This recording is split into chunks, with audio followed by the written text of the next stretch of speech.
Je vous propose donc d'ouvrir ce conseil municipal. Nous allons désigner, enfin quelqu'un va se désigner comme secrétaire de séance. Qui est-ce qui accepte? Madame Lounis, merci.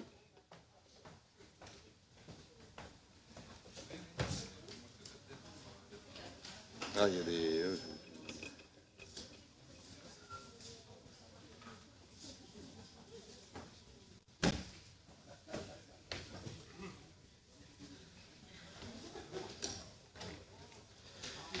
Je vous propose d'approuver les PV, le PV de la séance du 17 septembre. Est-ce qu'il y a des remarques sur ce PV? Pas de remarques particulières. Est-ce qu'il y a des votes contre ou des abstentions? Merci. J'ai quelques procurations. D'abord, Madame Liman va arriver, mais elle arrivera avec un peu de retard. Monsieur Jamel Jadel a donné procuration à Madame Dejean. Monsieur Sauge à Madame Lasnal. Monsieur Sauge nous représente au CIDEFAGE aujourd'hui. Madame Fradet a donné procuration à Monsieur Amin Mehdi.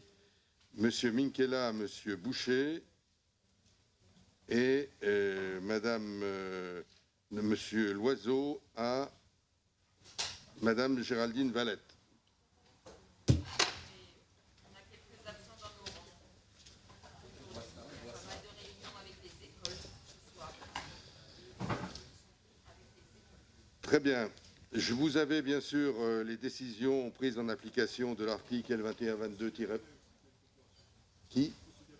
Monsieur Gaconnet, oui. Procuration à Madame Meka? Oui. La procuration de Monsieur Gaconnet à Madame Meka, je ne sais pas si... on a pris les décisions en application de l'article L2122-22 du Code général des collectivités territoriales. Et si vous avez des questions, vous n'hésitez pas à poser ces questions à la direction générale. Avant de commencer l'ordre du jour, je voudrais vous indiquer au conseil municipal, mais je l'ai fait à la presse lors d'une conférence de presse ce matin à 9h, la décision que j'ai prise en accord avec le préfet et en complément de son propre arrêté d'obliger au port du masque dans une zone déterminée du cœur d'agglomération. Alors d'abord pourquoi? Écoutez, tous les soirs à cette heure-là, on obtient les chiffres.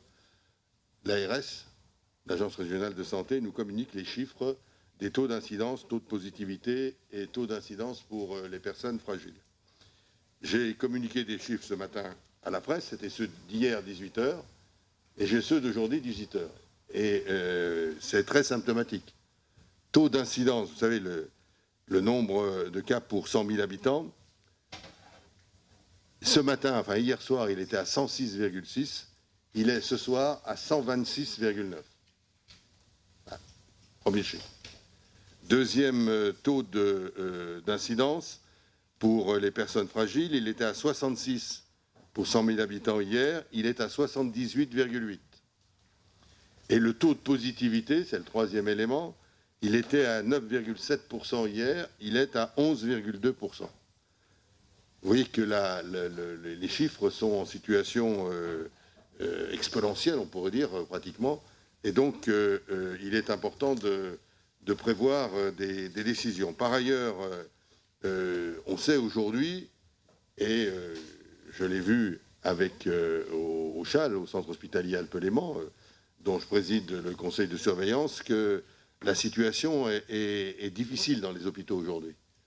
Les hôpitaux sont pleins, non pas de cas Covid, mais sont pleins des malades qui, quelques-uns n'avaient pas pu faire leur examen ou leur intervention chirurgicale avant, et qui sont là. Aujourd'hui, le taux d'occupation des lits d'un hôpital comme celui du CHAL est à plus de 90%. Donc, si jamais il y a de nouveaux malades qui arrivent, et des cas Covid, il faudrait en sortir d'autres. Vous voyez la situation. Les lits de réanimation, ils ne sont pas occupés aujourd'hui par les cas Covid, heureusement. Il n'y en a que que 5 en Haute-Savoie, c'est pas énorme, mais par contre, il y a près de 40% des lits de réanimation qui sont occupés, avec d'autres malades, évidemment.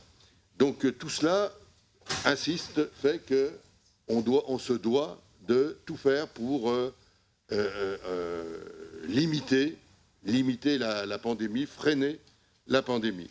Et donc c'est dans ce cadre-là que, d'une part, on a vu comment allait s'appliquer l'arrêté du préfet. Je vous rappelle que l'arrêté du préfet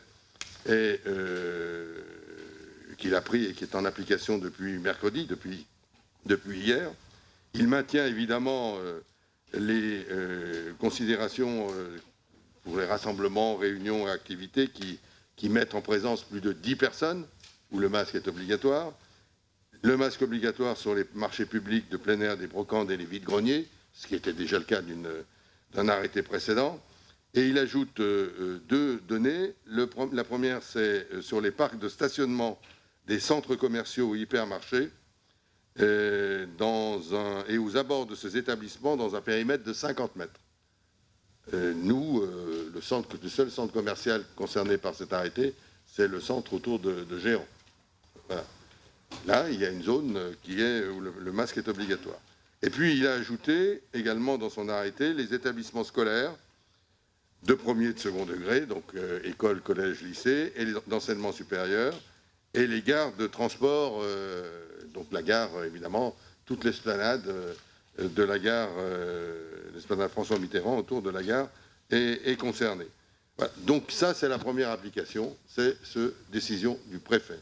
Et en complément de cette décision, nous avons décidé que le port du masque était obligatoire pour les personnes de 11 ans et plus. C'est la même chose pour le préfet, hein, en dessous de 11 ans, le masque n'est pas obligatoire. Dans un rectangle, on va dire, du cœur d'agglomération, qui est défini par les rues suivantes: rue de la Gare, place de la Poste, avenue de la Gare, rue du Maule, rue du Chablais, place de Faux, rue du Commerce, avenue Pasteur, place de la Libération, avenue Bastin, en direction vers la rue Charles Duprat, rue Fernand David, et puis bien sûr la place de l'Hôtel de Ville et le passage Jean Moulin. En fait, toute la zone piétonne, plus ce qui nous amène vers Chablais Park, qui est les zones où il y a beaucoup de monde. Voilà. Cet arrêté est pris, il sera en application à partir de lundi.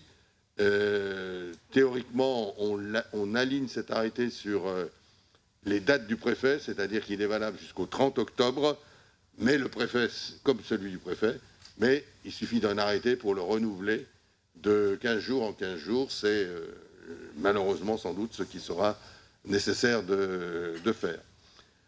Les journalistes m'ont posé à juste titre ce matin la question, mais est-ce que vous allez mettre des PV ? D'abord, il y a la police nationale, la police municipale, et j'aurais répondu, notre objectif, ce n'est pas de faire du chiffre. Notre objectif, il est d'abord pédagogique. Il est de montrer aux gens la nécessité de porter le masque. Donc, le premier rôle, y compris de la police municipale, et c'est les consignes que je lui donnerai, ce sera un rôle pédagogique, de sensibilisation. Et les PV ne tomberont que sur les gens vraiment récalcitrants, ceux qui se comporteraient de manière, y compris quelquefois, déplacée vis-à-vis des policiers. Mais quelqu'un qui n'a pas le masque dans cette zone, eh bien, il faudra le rappeler, y compris peut-être en lui en donnant un ou en lui montrant la pharmacie qui est à côté où il peut aller en acheter. C'est-à-dire que ce sera un rappel. Je pense que la situation est telle que il y a finalement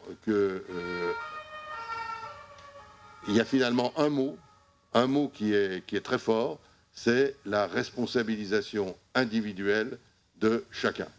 Et c'est cette responsabilisation que l'on va essayer de mettre en avant avec cet arrêté. C'est notre volonté. Voilà, comme cet arrêté date d'aujourd'hui, je voulais bien évidemment en informer le conseil municipal.